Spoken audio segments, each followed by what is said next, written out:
மாற்றம் ஊடக நேயர்களுக்கு அன்பு வணக்கம். இன்றைய நேர்காணலில் நாம் சந்திக்க இருப்பவர் தமிழ் அறத்தின் மகத்தான அடையாளம், எங்கள் தமிழ்நாடு இயக்கத்தின் நிறுவனர் திரு உ. சகாயம் ஐஏஎஸ் அவர்கள். ஐயா வணக்கம். ஐயா, சமீபத்தில் தாவேகா கட்சியில் அதிமுகவின் முன்னாள் அமைச்சர்கள் திரு சி. விஜயபாஸ்கர், எம்.ஆர். விஜயபாஸ்கர் போன்றவர்கள்லாம் இணைஞ்சிருக்காங்க.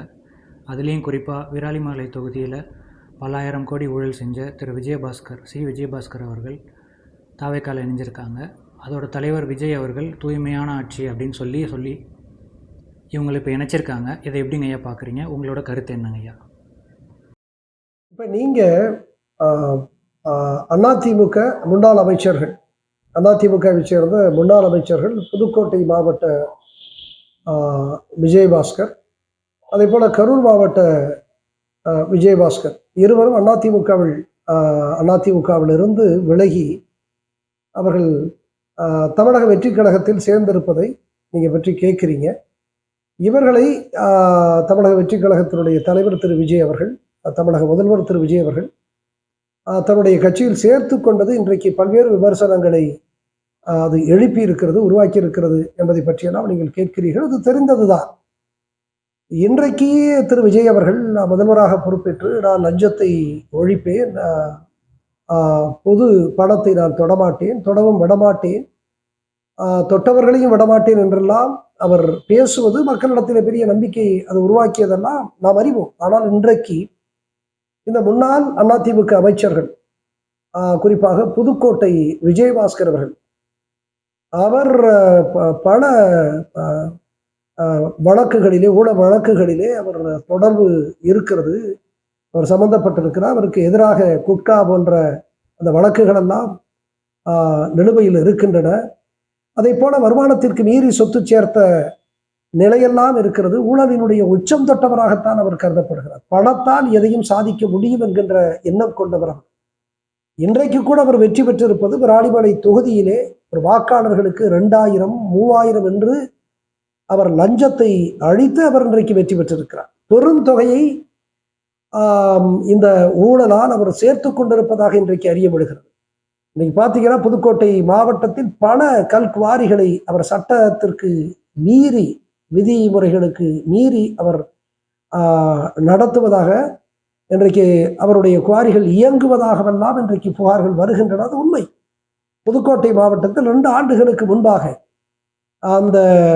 இந்த சட்டத்திற்கு புறமான கனிம வள சுரண்டலுக்கு எதிராக போராடிய ஜகபர் அலி என்பவர் அதிமுகவை சேர்ந்தவர். அவர் படுகொலை செய்யப்பட்ட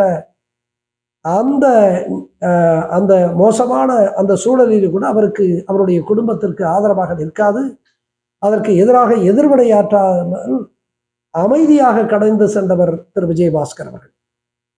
இன்றைக்கு அத்தகைய பெரும் ஊழல் முறைகேட்டிலே ஈடுபட்ட அவரை போன்றவர்களெல்லாம் இன்றைக்கு தாவேக்காவில் இணைத்துக் கொள்வது என்பது திரு விஜய் அவர்களுக்கு ஒரு பின்னடைவாகத்தான் இன்றைக்கு பார்க்கப்படுகிறது.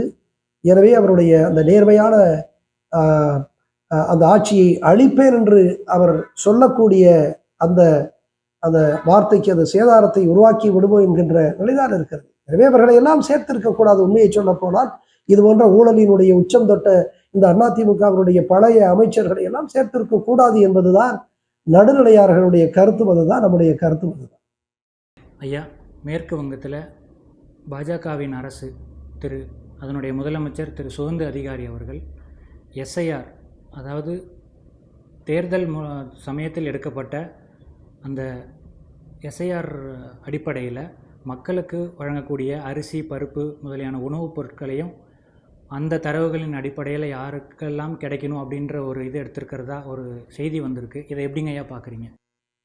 இப்போ பார்த்தீங்கன்னா மேற்கு வங்காளத்தில் இந்த எஸ்ஐஆர் என்று சொல்லக்கூடிய ஸ்பெஷல் இன்டென்சிவ் ரிவிஷன், அதாவது வாக்காளர் பட்டியல் சிறப்பு தீவிர திருத்தம், இந்த திருத்தத்தினுடைய அடிப்படையில் தயாரிக்கப்பட்ட வாக்காளர் பட்டியலில் அதை மையமாக வைத்துக்கொண்டு இன்றைக்கு ஏறக்குறைய 60 லட்சம் வாக்காளர்கள் நீக்கப்பட்டிருக்கிறார்.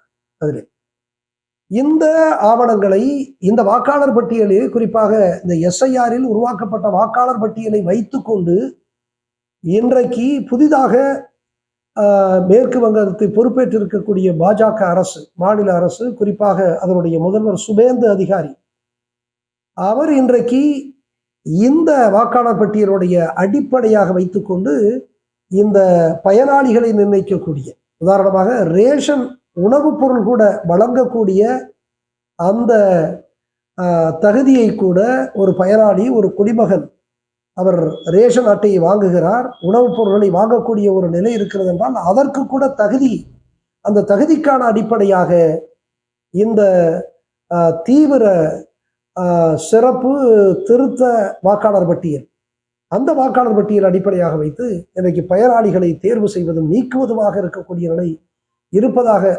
அறியப்படுகிறது. அது தவறானது.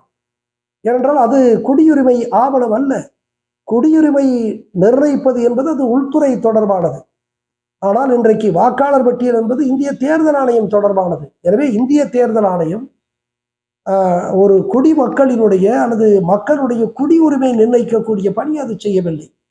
எனவே இந்த வாக்காளர் பட்டியலை வைத்துக்கொண்டு பயனாளிகளை ஏற்பதும் நிராகரிப்பதும் மிக மோசமான விளைவுகளை உருவாக்கும். அதுவும் குறிப்பாக உணவு போன்ற இந்த அடிப்படை தேவை இன்றைக்கு சட்டப்படியாக உச்ச நீதிமன்றத்தினுடைய தீர்ப்பினுடைய அடிப்படையிலே ஒரு குடிமகன் இந்த உணவை பெறுவது என்பது அவருடைய அடிப்படை உரிமையாக கருதப்படக்கூடிய இந்த சூழலில் இது போன்ற இந்த வாக்காளர் பட்டியலை அடிப்படையாக வைத்துக்கொண்டு அந்த பயனாளிகளை தேர்வு செய்தும் நிராகரிப்பதும் மிக மோசமான விளைவுகளை இந்த நாட்டிலே உருவாக்கும்.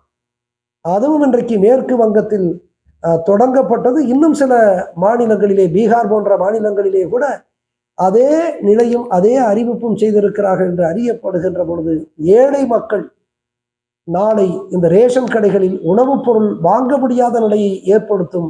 அது மோசமான விளைவுகளை உருவாக்கப் போகிறது. குறிப்பாக ஏழை எளிய மக்கள் பெரிதும் பாதிக்கப்பட போகிறார்கள் என்பதை நாம் உணர வேண்டும். எனவே இந்த வாக்காளர் பட்டியலை அடிப்படையாக வைத்து ஒரு குடிமகனுடைய இந்த திட்டங்கள், அரசு திட்டங்களை பயன்பெறக்கூடிய அடிப்படையை தகுதியை நிர்ணயிப்பது சரியானது அல்ல என்பதுதான் நம்முடைய கருத்தா.